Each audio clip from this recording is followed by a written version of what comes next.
Good evening. The Cypress-Fairbanks Independent School District Board of Trustees are now convened in a regular meeting on Monday, September 9, 2019, in the boardroom of the Cypress-Fairbanks Independent School District Instructional Support Center, located at 10300 Jones Road, Houston, Texas, at 6 p.m. I want to welcome the members of our audience and our television viewers to this meeting of the Board of Trustees. As the Cypress-Fairbanks Board of Trustees, we are here to set goals, listen to reports from the superintendent, approve budgets, contracts, personnel appointments, and to make policy for the district. It is not the role of the board to make day-to-day operational decisions. The management and day-to-day operations of the district are the responsibility of the superintendent. We have policies and procedures in place to resolve concerns and issues. This is a public meeting of the Board of Trustees and not a meeting of the public. Prior to this meeting, board members received information related to items on tonight's agenda. Agenda items will not necessarily be handled in the order listed on the notice. The meeting is open for all who wish to attend and hear the matters discussed. During the course of this meeting, the board may determine that a closed session is necessary. In that event, the board will meet in closed session to consider matters duly posted for this meeting as permitted by Sections 551.071 through 551.084 of the Texas Government Code. These proceedings are airing live on CFTV Channel 16 and CFTV online on the district website. They will be rebroadcast throughout the month on Channel 16 and available as video on demand on the website. For the tape to adequately reflect the proceedings, I respectfully ask that you please refrain from talking while others are speaking and that cell phones are turned off or in silent mode. Thank you for taking the time to join us this evening and for your interest in Cypress-Fairbanks Independent School District. I'd like to also take this time to recognize our community leadership committee members who are in attendance this evening. Please stand or wave. Kelly Ray is here tonight. Danica Smith-With is also present, and Stacy Anderson. And I believe, is here? Gilbert Sarabia, okay. There he is. All right. Good, Gilbert. We have no scouts tonight. We're delighted tonight that our invocation will be done by Paul Capehart, the founding and senior pastor of Harvest Family Church. Paul has traveled extensively throughout the United States as an evangelist, and this year marks his 22nd year of ministry. Paul and his lovely wife have 3 sons who are the joy of their lives. Paul and Brooke planted Harvest Family Church 8 years ago, and although their church buildings and contents were completely destroyed by Harvey in 2017, they have completely rebuilt and are thriving and growing as they reach out to the Cypress community. Harvest Family Church does an awesome job of supporting our district through staff appreciation meals for Lampkin Elementary School and the Cy-Fair Police Department. Pastor Paul, we appreciate your ongoing commitment to our district and thank you for being here tonight. The JF Junior ROTC cadets will also be presenting the colors tonight, and they are from Cypress Creek High School. They are Cadet Second Lieutenant Lake Coy, Cadet First Lieutenant Tazi Secrease, and on the U.S. flag, Cadet Second Lieutenant Larissa Sarabia, and also Cadet Sergeant Yasmin Soto. Our cadets this evening are under the direction of Master Sergeant Marvin Tasby. I want to ask everyone to please stand. The first thing we'll do is have our invocation and then the colors. Would you bow with me? Heavenly Father, we're so thankful for this wonderful community. We're so thankful for the leadership that you've placed in this community. So, Lord, we just pray that you would use each and every one of us, take the culmination of all of our experiences, education, background, relationships, and we ask for your wisdom and your guidance, that every child, every student would be empowered and would maximize their lives as global leaders through this awesome community and through our school district. In your name we pray. Amen. Amen. Thank you.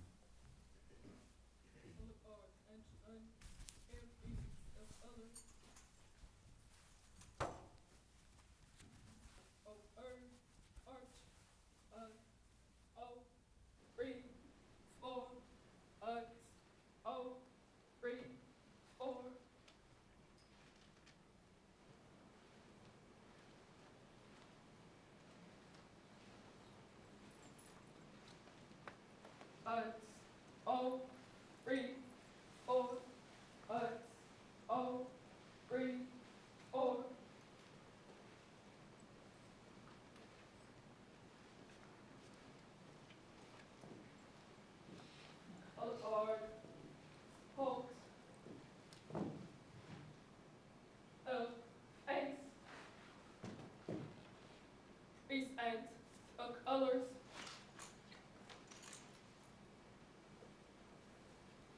I pledge allegiance to the flag of the United States of America and to the republic for which it stands, one nation, under God, indivisible, with liberty and justice for all.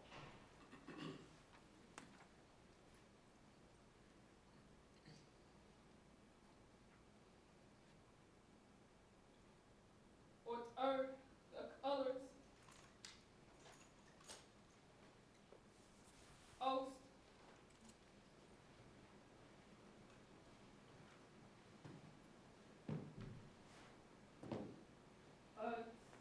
O, 3, 4, O, 3, 4.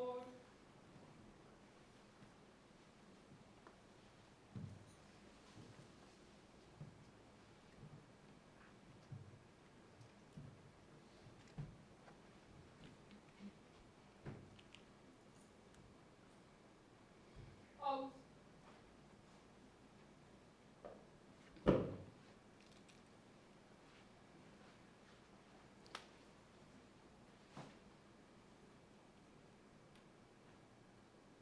Oath.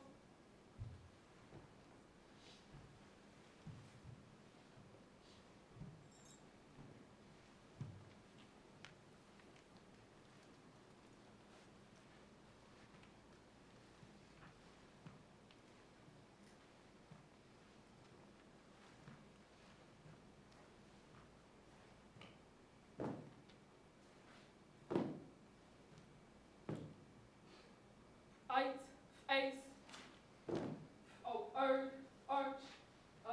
O, 3, 4, O, 3, 4.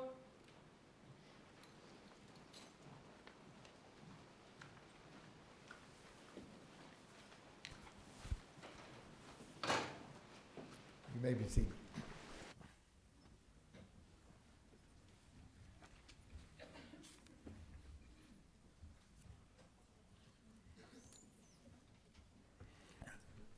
Board Member Julie Heineman will read the district's vision and mission statement for the benefit of the audience.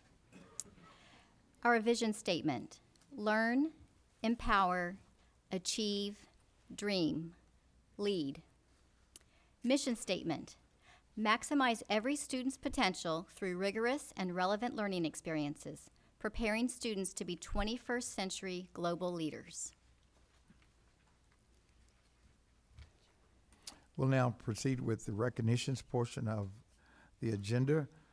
The board will recognize the following campuses who earned all possible distinction designations in the 2019 State Accountability System. Burks Elementary School, Millsap Elementary School, Sampson Elementary School, Arnold Middle School, Cook Middle School, and Smith Middle School. Dr. Thank you. Macias. Dr. Ogletree, Board of Trustees, and Dr. Henry. It is an honor to be here before you with all of our all of our staff here from the schools we're going to be recognizing today. Distinctions designations are awarded to campuses for achievement in several areas in our state accountability system. The commissioner has shared that for a campus to earn one distinction designation is quite an honor, and that campus should be celebrated, and the community where that campus resides should also be celebrated. This evening, we're gonna talk about the campuses who actually earned all the distinction designations that are available to them. But let's begin first by looking at how a campus earns a distinction designation. Every campus is placed into a comparison group that includes 40 other campuses from across the state, similar to the target campuses. Now, let me share with you that comparison group changes from year to year. Then, the campus is evaluated on a number of indicators. In the middle school example, the campus is evaluated on 7 indicators. Please note all the distinction designation indicators are beyond simply reaching the approaches level on the STAR. So it is the highest level of achievement. The campus receives a score for each indicator. That score must be in the top quartile of the 40 campus comparison group to be considered for a distinction designation. At the elementary and middle school level, at least 50% of the indicators must be in the top quartile, or quartile 1, for the campus to earn a distinction. At high school, 33 of the evaluated indicators must be in quartile 1. So our first campus that we would like to recognize this evening is Burks Elementary. Principal Stacy Everson is here to represent her school. This is Burke's second year in a row to earn all possible distinction designations. And you can see up on the screen all the distinction designations that are available at the elementary level.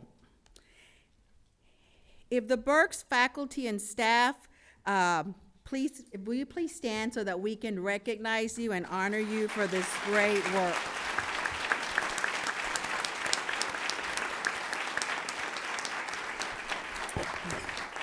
Thank you.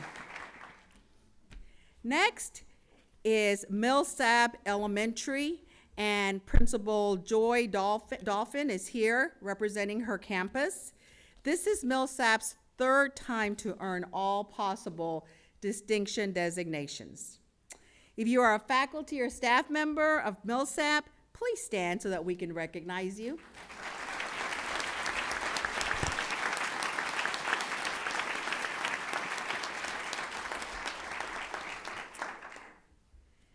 Sampson Elementary, represented by Principal Heather Motsney. This is Sampson's 5th consecutive year to earn all possible distinction designations. If you are a faculty or staff member of Sampson, please stand so that we may recognize you.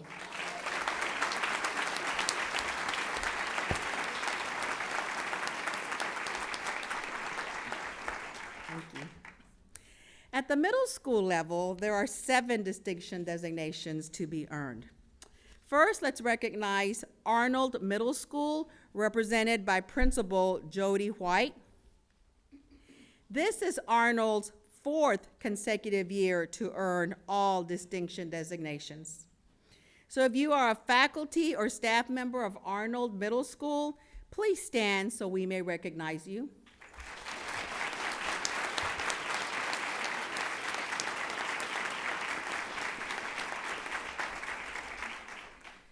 Our next school is Cook Middle School. And representing Cook is Principal Martin Drayton. Now, in Martin's typical way, he wanted me to make sure to also share that Maggie Wiley, Maggie stand, where's Maggie? That Maggie Wiley also received recognition because she was the principal this past year. Now, this is Cook's second time to earn all distinction designations. So if you are a faculty or staff member of Cook, please stand so that we may recognize you.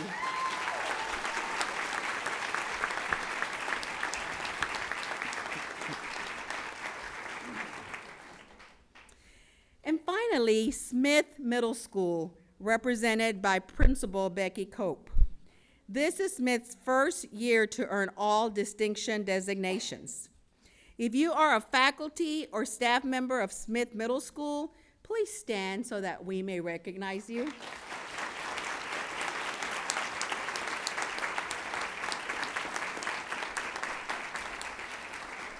Congratulations to these schools who have earned all distinction designations.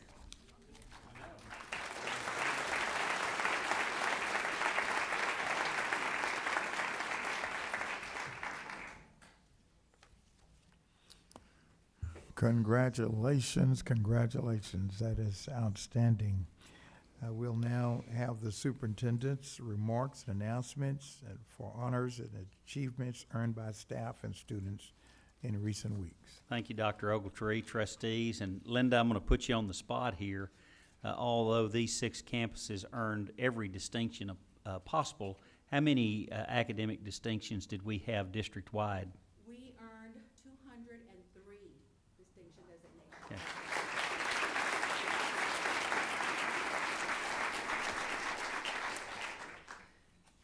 More than 120 Cypress-Fairbanks ISD graduates celebrated earning scholarships valued at $566,000 at the Cy-Fair Educational Foundation 2019 scholarship reception at the Berry Center.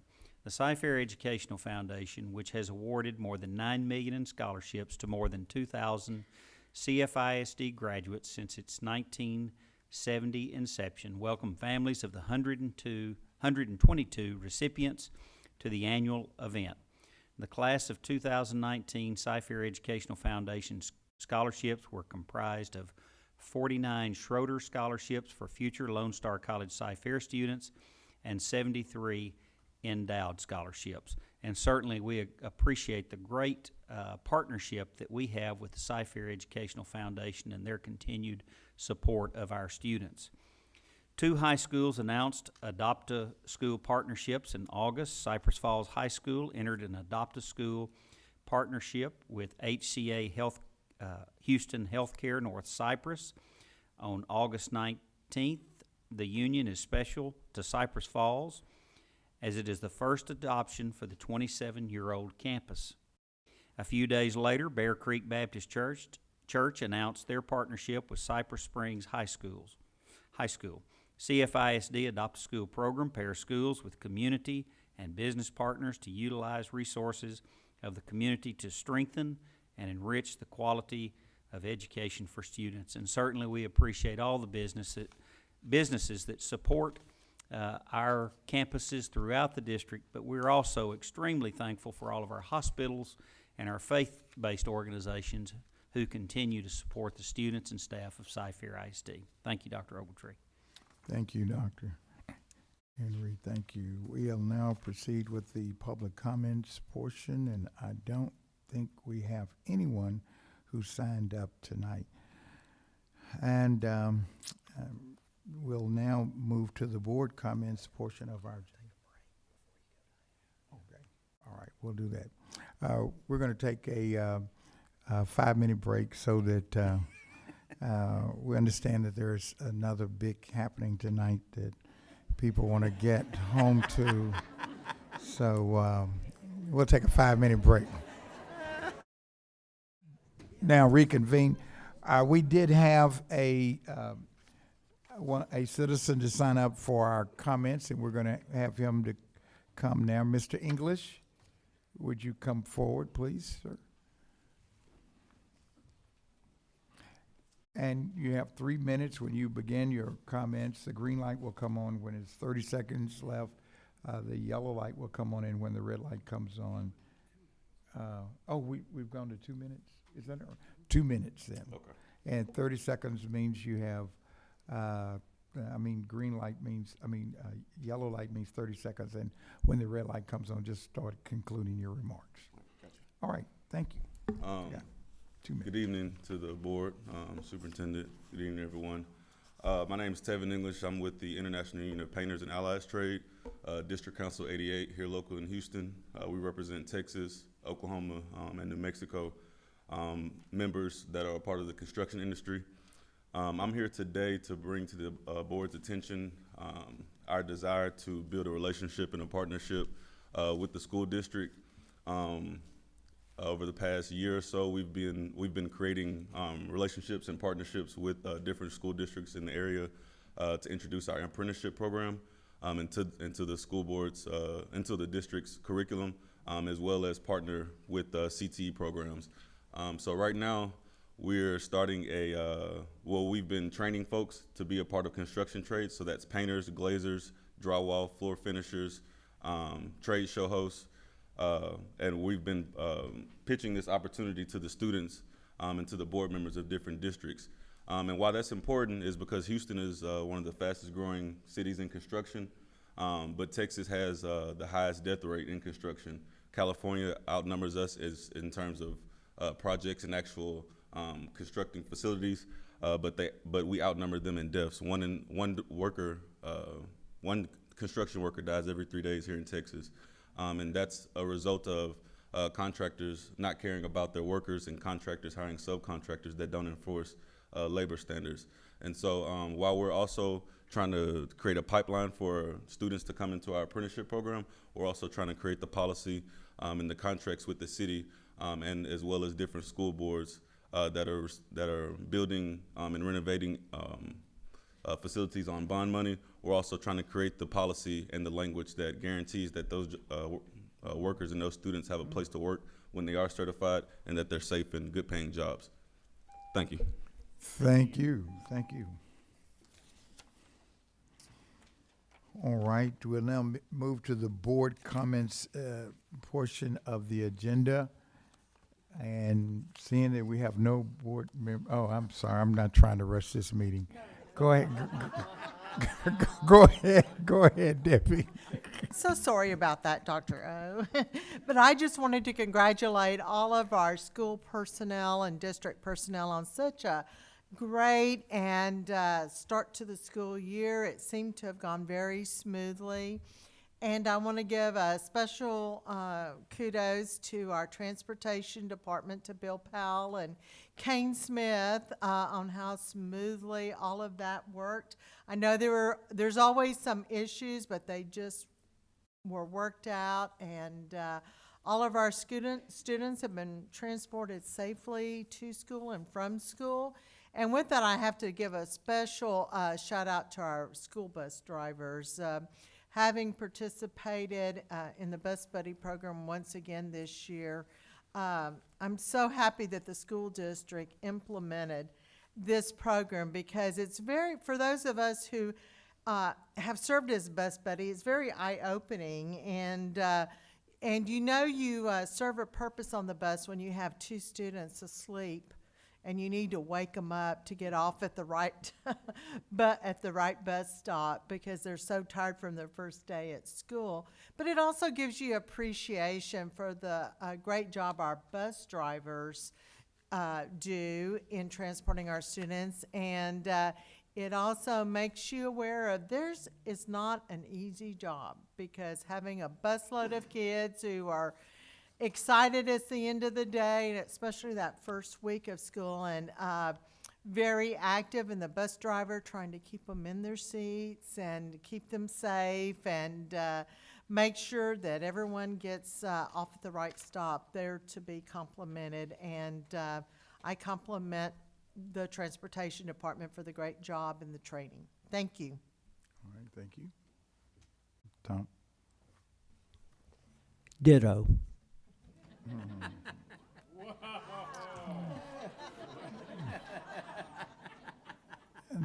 That is recorded, isn't it? We want to memorialize this. Anyone else?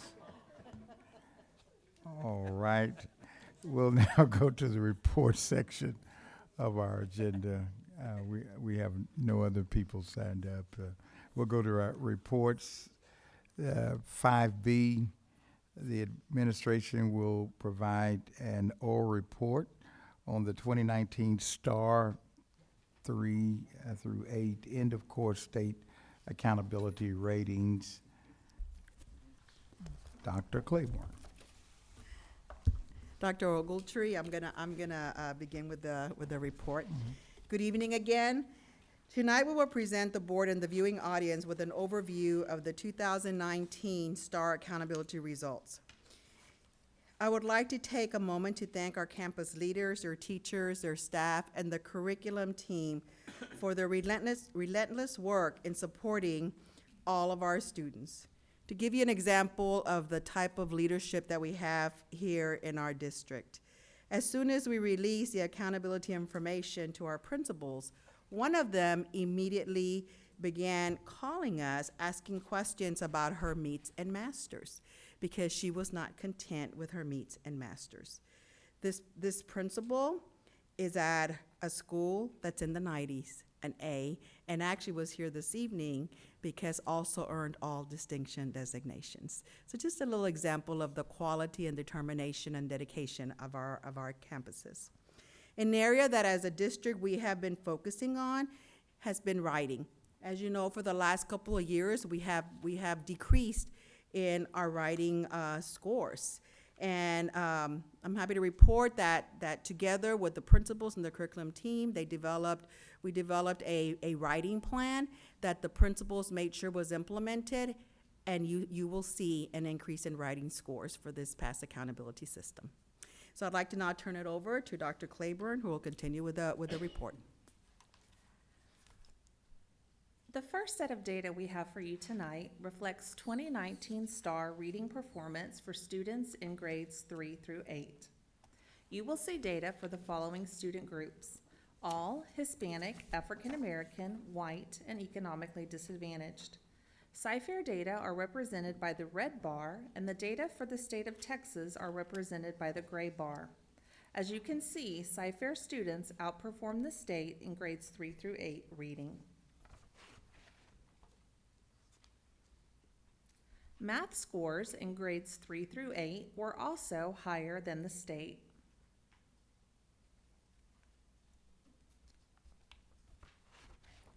Cy-Fair students in grades 5 and 8 were administered the STAR Science exam. These students outperformed the state in each of the student groups reflected above. Writing scores in grades 4 and 7 were also higher than the state. In grade 8, our students who took the Social Studies STAR also outperformed students across the state. Once again this year, our 5th and 8th grade students were given multiple opportunities to pass the reading and math STAR as part of the Student Success Initiative. The data before you depict performance on the first round of STAR, the yellow bar, and then the combined performance level after the second administration of STAR, the orange bar. Please note the performance from the first administration to the second administration went up by 6 points for 5th grade reading, 6 points for 5th grade math, 5 points for 8th grade reading, and 6 points for 8th grade math. Now we will turn our attention to the results of the end-of-course exams in Cy-Fair ISD. The end-of-course data will depict results from students who took the exam for the first time in the 18-19 school year. Cy-Fair data are represented by the blue bar, and the data for the state of Texas are represented by the gray bar. We begin with the English 1 results. The scores before you represent Cy-Fair students outperforming the state in each of the reference student groups. Cy-Fair students who took the English 2 exam for the first time also outperformed the state. In Algebra 1, Cyfair students continue to outperform the state. It's important to note that 40% of our 8th grade students took the Algebra 1 exam, and 100% of those students passed the exam. First-time testers in Cyfair outperformed the state in biology. U.S. history data for our first-time testers also reflects performance above the state level. Now we will review data for the MEETS grade level performance standard. Please keep in mind that the percent of students passing at this level will not be as high as those reaching the approaches grade level standard. All campuses are working on increasing the number of students reaching the MEETS grade level standard by setting CIP targets related to this level and implementing related strategies to raise these percentages. This is a major area of focus for all campuses in the district. The first column on the left-hand side reflects the content area tested. The second column reflects the combined MEETS grade level performance for STAR 3 through 8 and end of course. The third column depicts the same data for the state of Texas. The final column reflects the difference between Cyfair and the state. You will notice the student performance in Cyfair is above the state in each content area. To conclude the STAR data review, we will focus on the master's performance level. As a reminder, the master's grade level standard is the very highest passing standard a student may achieve.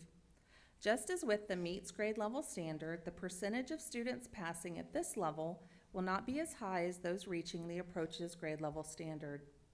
Again, all campuses are working on increasing the number of students reaching the master standard by setting CIP targets related to this level and implementing related strategies to raise these percentages. This too is a major area of focus for all campuses in the district. This table is formatted similarly to the previous one. The performance of Cyfair students at the master's level is also higher than the state.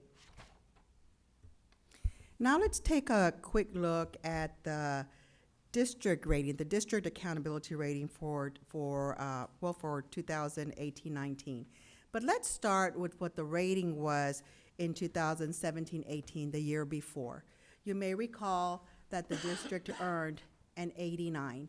And you can see there the different areas for student achievement, school progress, and closing the gap. And then this past year, the district actually earned a 92.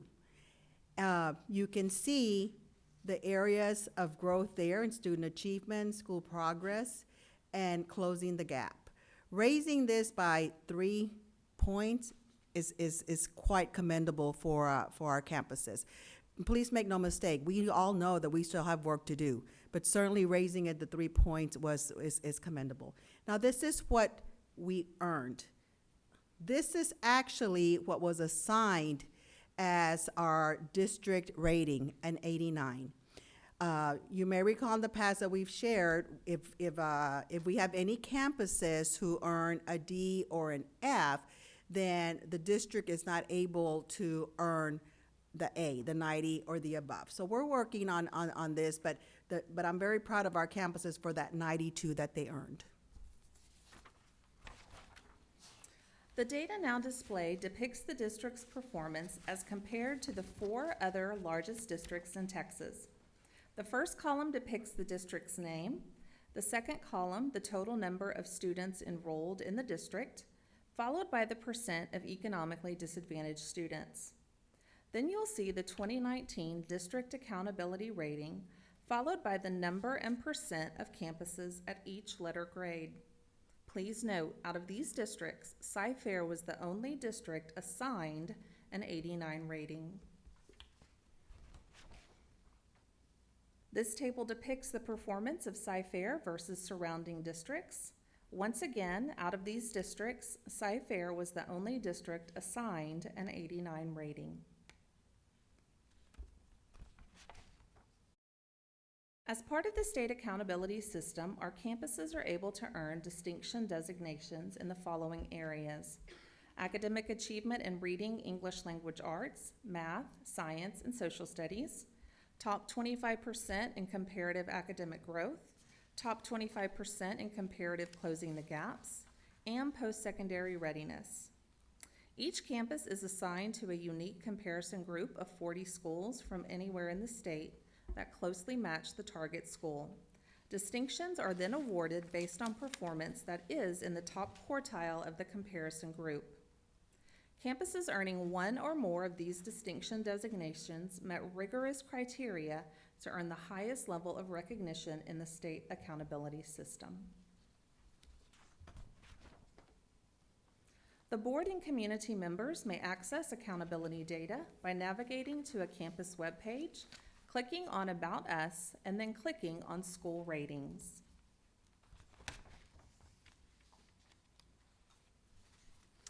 Now, just a little bit of what our next steps are as we're supporting and working with our campuses. As I mentioned earlier, we are continuing to implement the district writing plans at the elementary, middle, and high school. Although we made some growth, we still have a ways to go. So we're gonna make sure that those are tweaked and that we're implementing and monitoring them. As Dr. Claiborne said, meets and masters is what comes out of our mouth every time we're around any of our principals, teachers, and staff. We know that it's important that we keep working towards getting our students to those higher levels.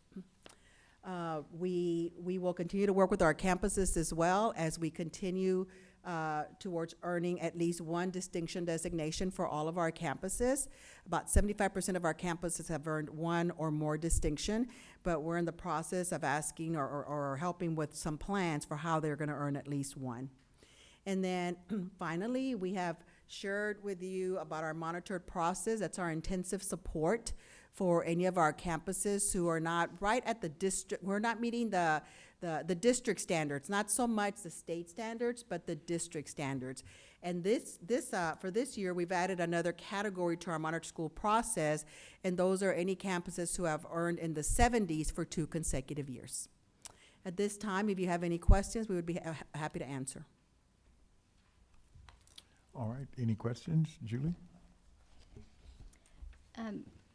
Dr. Claiborne, CIP targets, what does CIP stand for? Campus Improvement Plan. Okay, gotcha, thank you. And then, 2 more questions. The writing star is going away in 2 years, so how will that affect our plans for writing? Well, at this time, the plan will be tweaked and continue because, as you said, it's 2 years before it goes away. We've actually already been working on our curriculum for embedding writing into the language arts arena. Everything from making sure that it's that one teacher who's teaching reading and writing, the language arts piece of it, and then we'll continue to provide more training as soon as this phase goes away. Okay, thank you. And then just, maybe it's not a question, it's just a comment. The current state assessment system is set up to compare campuses to other campuses around the state and districts to other districts.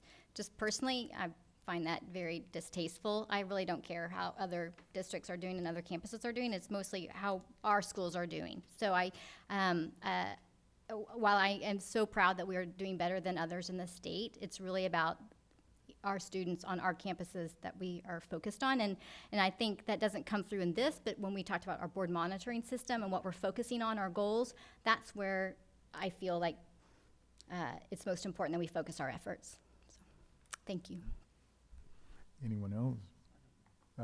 Don? Hey, Ashley, on the Student Success Initiative that had the orange bars, what's the time from the first test to when we say, okay, now we're going through this, till we get to the orange bars? They have a few weeks, I want to say 2 to 3 weeks. Seriously? Yes, it's a very tight, That's awesome. intensive time frame for them to receive that remediation and then test again. Wow, those are huge increases then. We can also we can focus on smaller groups. Right. Okay, It's thanks. intensive support that happens during those 2 weeks and with small group instruction.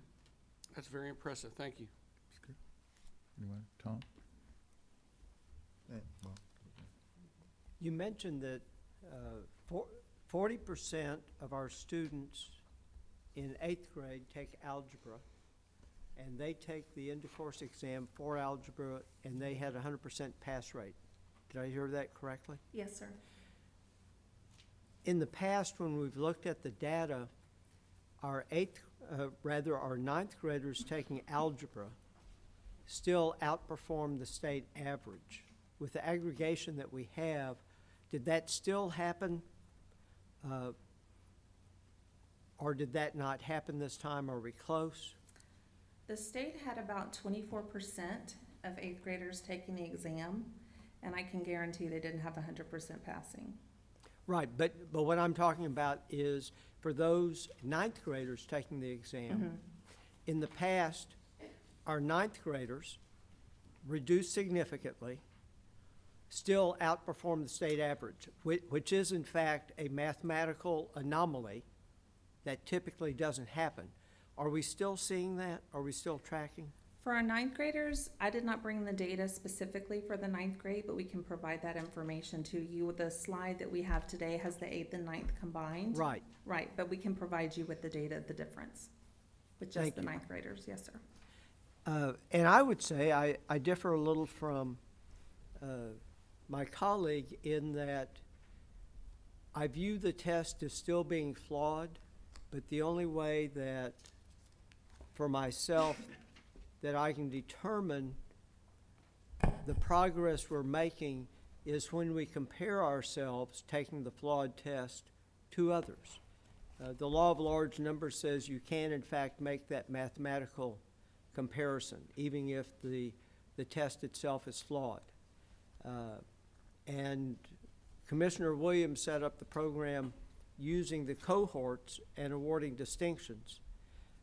And that is, in fact, based upon comparison to those as closely as they can are compared to us. So I would support our continuing doing this analysis, because otherwise it's almost like shadow boxing. Very difficult to know how we are in fact doing if I'm correct in that the test is flawed and the test is not set up to properly test and gauge our students on their understanding and mastery of the material. So I certainly encourage management to continue as we have in the past in that regard. Mr. Jackson, we will sort of continue to provide the information in this manner. But not only is the test flawed, but sometimes the comparison groups are also flawed. While they may be similar in demographics, many times you'll see that you're comparing a similar demographic 1,000 enrollment school, like we have, to a 250 or 500 enrollment school. So there are some flaws in there as well. Oh, absolutely, and of course it does not take into account funding on a per student basis. And it's my understanding among the 20 largest districts, we remain the least funded on a per student basis. But yes, when I visit campuses, I always take a look at the cohorts, and there's schools in there that have no business being part of that cohort. Some of them happen to be selective schools, and our schools are non-selective, other than their neighborhood schools. So yes, I'm aware the comparison is not as good as it could be. But that's my question on the math. Are we still where we want to be on that? Thank you. Bob?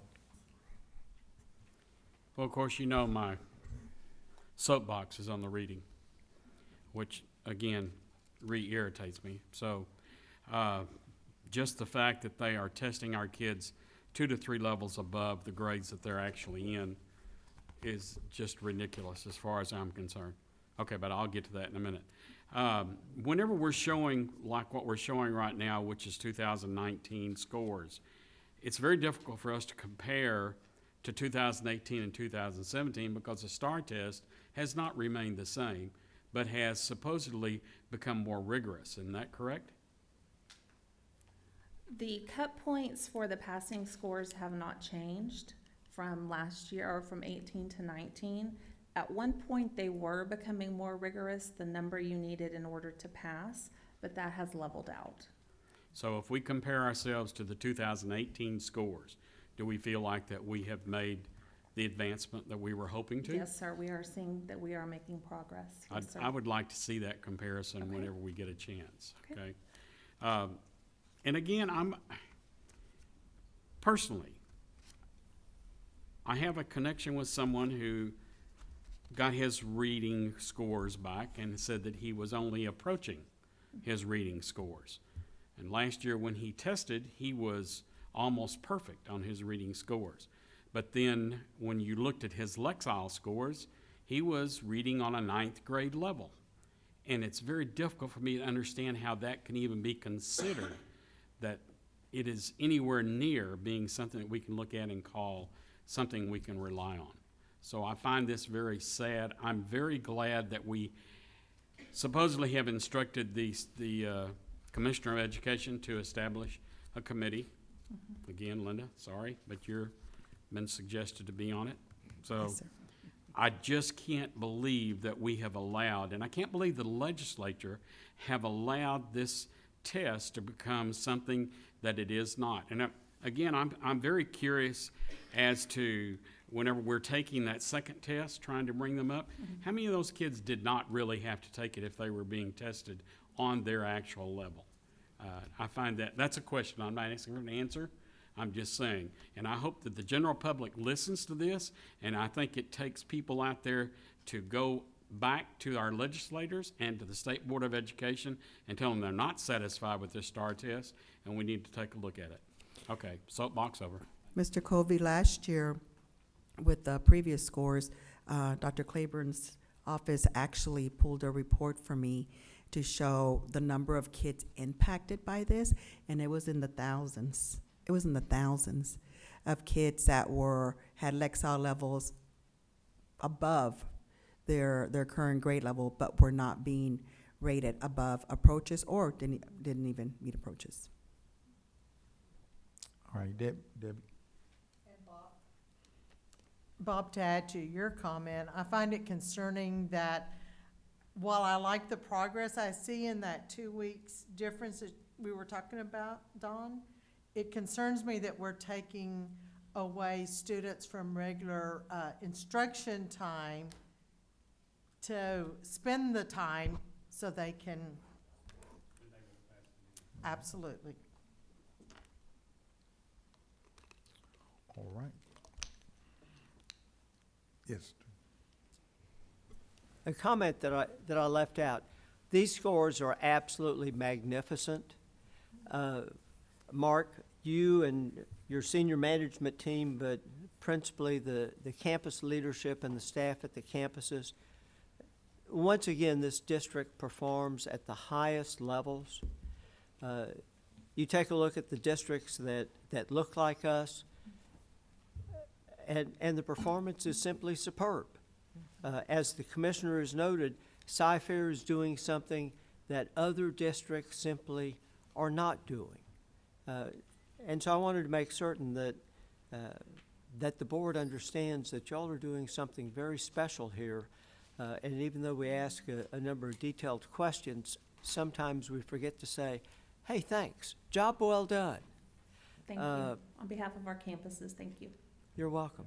Thank you. And this board, for a long time, has always looked at closing the achievement gap as being priority number one. And in fact, this district is showing that the achievement gap is in fact being closed. And Thank you, we John. we do notice this, and we're proud of our district, so. Thank you all. At this time, we're going to jump forward to an agenda item 8A, non-consensus. The board will consider approving a resolution to initiate the process under Education Code Chapter 12A to become a district of innovation. We had a presentation on this past Thursday. Can I have a motion? Okay. I have 8A, and then 6A is the hearing. All right, that's on page 131. Can I have a motion? Dr. Ogletree, I move that the board approve a resolution to initiate the process under Education Code Chapter 12A to become a district of innovation. Second. All right, we have a second on the motion. Is there any further discussion on this matter? Mr. President? Yes. Something that we talked about on Thursday, and I just wanted to re-verify. There are 3 major teacher groups within our district. It is my understanding that each of these groups will have a seat at the table. Is that correct or not? We will be inviting the teacher groups to be a part of the committee. And just to add to that, all the board is voting on, just as a reminder, is for us to initiate this Right. process. The actual plan will come back to you for final approval if you choose to go forward. Very good. Thank you. All right. You ready to vote? All those in favor, please raise your right hands. All right, it's unanimous. Now we'll move on to the public hearing portion of the agenda.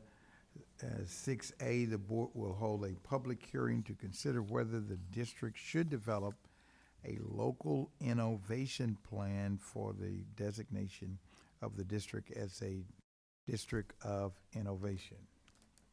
Dr. Macias. Dr. Ogletree, we believe that no one has signed up to make a comment during the public hearing. Okay. All right. We will now proceed with the consensus action items portion of the agenda. 7A, the board will consider approving the tax refunds of $500 or greater for Cypress-Fairbanks ISD.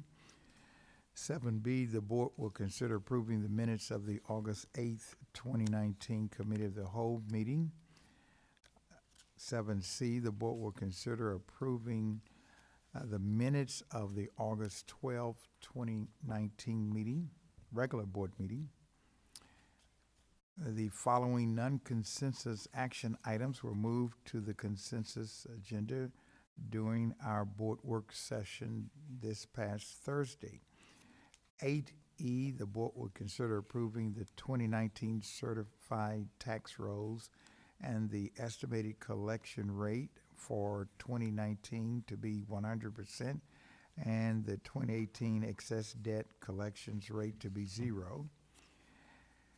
8F, the board will consider authorizing the superintendent or his designee to negotiate and execute one or more extensions of the existing contracts for procurement of electricity up to the minimum term allowed per the terms and conditions of request for proposal number 16-05-4941 RFP. 8G, the board will consider awarding bids and contracts and/or authorizing purchase orders as recommended in the posted agenda item, and that is transportation tractor trucks. 8A, the board will consider approving on first reading additions, revisions, or deletions to district policies, BBE local board members authority revised, BDD local board internal organization attorney, that's an add, BJCD local superintendent evaluation revised, CI local school properties disposal, that's a revised, CRB local insurance and annuities management liability insurance, delete. 8I, the board will consider approving on second reading additions, revisions, or deletions to district policies.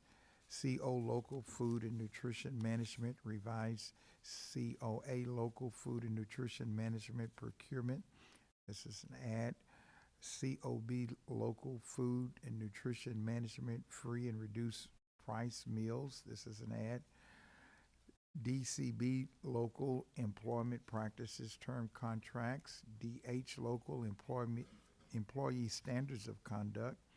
DIA Local Employee Welfare Freedom from Discrimination, Harassment, and Retaliation.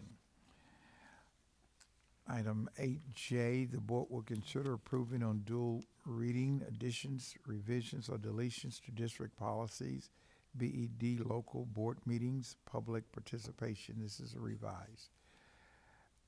8K, the board will consider authorizing the superintendent to finalize and execute the agreement between Stephen F. Austin State University for student teachers enrolled in the Field Experience Internship, Practicum, and Clinical Teaching Program at SFA. If any board member wishes to remove or one or more of these items for further discussion, please do so at this time. If not, I will entertain a motion to approve the consensus items as recommended or amended. Mr. President, I move that we approve the consent agenda as recommended and/or amended. I second. Thank you. All those in favor, please raise your right hands. Thank you. It's unanimous. We'll now go to the action items, non-consensus portion of our agenda. 8B, the board will consider appointing an innovation plan committee. Oh, that's a different one. That's different. Yeah, this is a committee. To develop a local innovation plan or decline to pursue designation as a district of innovation. Mr. President, I move that the board appoint an innovation plan committee with membership to be determined by the administration to develop a local innovation plan or decline to pursue a designation as a district of innovation. I second. All right, second. Any discussion on that? I will say is for discussion that Linda initially said two board members, but we have three who have indicated they want to be a part of that, so we'll have three board members on a part of that committee. All right, all those in favor? It's unanimous. 8C, the board will consider adopting an order authorizing the issuance of Cypress-Fairbanks School District Unlimited Tax School Building Bond Series 2019A, levying a tax and providing for the security of payment thereof, providing for the award of the sale thereof in accordance with specified parameters, and enacting other provisions relating thereto. Mr. President, I move that the board adopt an order authorizing the issuance of Cypress-Fairbanks Independent School District Unlimited Tax School Building Bonds, Series 2019A, levying a tax and providing for the security of payment thereof, providing for the award of the sale thereof in accordance with specified parameters, and enacting other provisions relating thereto. Second. All right, any discussion? All those in favor, would you please raise your right hand? All right, thank you. Item 8L, the board will consider giving notice to Stephanie Ferrata that her term contract has been terminated. Mr. President, I move that the board authorize the board president to notify Stephanie Ferrata that her term contract has been terminated and her employment with the district has ended. Second. I second. Oh, I'm sorry. Go ahead. All right. Any discussion? All those in favor, please raise your right hands. Item 8M, the board will consider giving notice to Rakesh Jacob that his probationary contract has been terminated. Mr. President, I move that the board authorize the board president to notify Rakees Jacob that his probationary contract has been terminated and his employment with the district has ended. I second. Any discussion? If not, all those in favor, please raise your right hands. It's unanimous. 8N, the board will consider giving notice to Monique Garibaldi that her continuing contract has been terminated. Mr. President, I move that the board authorize the board president to notify Monique Garibaldi that her continuing contract has been terminated and her employment with the district has ended. Any discussion? All those in favor, please raise your right hands. Thank you, it's unanimous. We're now at the point of the superintendent's briefing. Thank.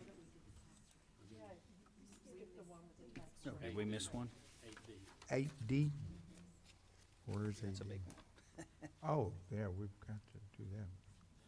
I was wondering why Marnie was anxious over there. You know, when the attorney looks at you. Okay.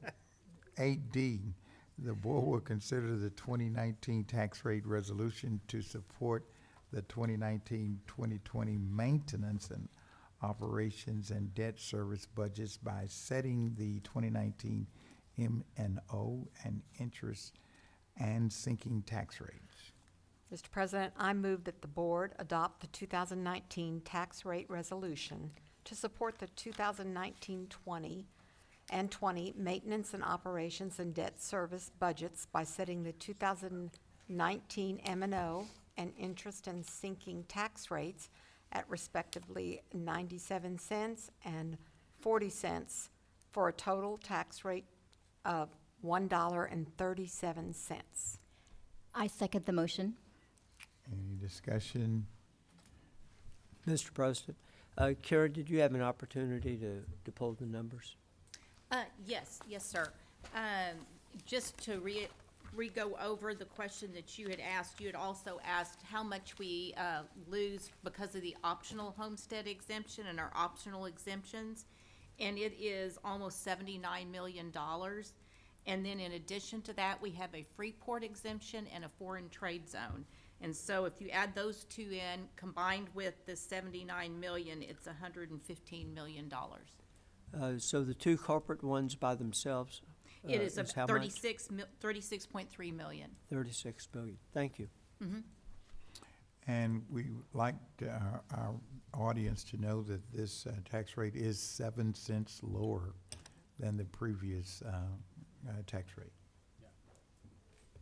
Karen, just sir. real quickly, and I think we need clarification. I had a number of calls over the past couple of days. And so this compressed tax rate that the legislature had put us on, that basically will reduce our amount of money that we can, the taxes that we can raise. And that reduces it by X amount of money, but we are what they call hold harmless in that situation. Can you kind of explain, am I saying that wrong? Let me repeat what I think you're asking. Okay, yeah.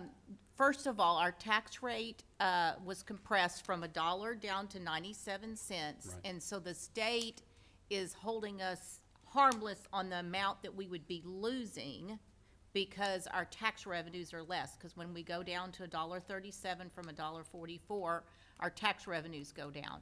So they are holding us harmless by giving us state aid. It's really not called hold harmless, but they're giving us state aid to make up the difference of that compressed tax rate. And basically, this legislature can only do it for 2 years until they meet again. And if they have to do something different, that will change once again. Isn't that correct? They have both, HB3 included both state compression and local compression. So as of this time, it would continue unless they change it. Okay. All right. Thank you. Mr. President? Yes.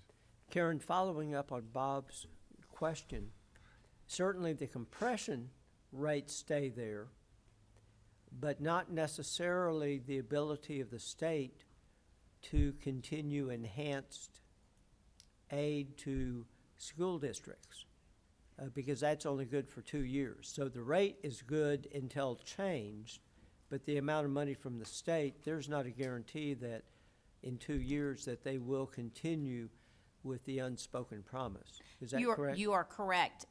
Districts have been concerned that, you know, they've actually, if the tax rate keeps compressing, they can't afford it. So that's been a concern of school districts. Thank you for the clarification. All right, all those in favor, please raise your right hands. All right, is unanimous. And we'll now go to the superintendent's briefing. Thank you, Dr. Ogletree. We had nearly 50 CFISD business partners attend the Business Partner Expo at the CFISD Annual Leadership Conference on August 7th and new staff orientation on August 9th at the Berry Center. The Business Partner Expo allowed business and community leaders to share information about their companies and organizations while showing support for education. Information on business partner opportunities, advertising, and sponsorship can be found on our website. CFISD classes begin August 26th with more than 117,000 students filling the hallways and classrooms of 91 campuses. Along with the newly renovated Brodigan Center, several other campuses open their doors to students following a variety of completed renovation projects to update the schools and improve learning environments. Safety and security measures put in place as part of the CFISD 2018-2019 action plan continued, while upgrades funded by the 2014 bond program continue to roll out. Nearly 400 community volunteers assisted in the 13th annual CFISD Bus Buddies program. Bus Buddies rode CFISD buses from 2:45 p.m. to 5 p.m. for the first 2 days of school to ensure young students were safely transported to their proper drop-off points and locations. Families, caregivers, charities, and research groups across the United States observe September as Childhood Cancer Awareness Month. Over 15,000 children under the age of 21 are diagnosed with cancer every year. Approximately 1/4 of them will not survive the disease. The objective of Childhood Cancer Awareness Month is to put a spotlight on the types of cancer that largely affect children, survivorship issues, and most importantly, to help raise funds for research and family support. Please help us bring awareness of childhood cancer to the community by wearing gold during the month of September. The Cy-Fair Educational Foundation will host the 22nd Annual Salute to the Stars Gala on October 17th at the Berry Center. The Black Tie celebratory event will honor 91 CFISD Teachers of the Year from the 2018-19 school year, one from each campus. Thank you. Wow. All right. There's nothing further on our agenda, so we are now adjourned. Thank you for attending our meeting.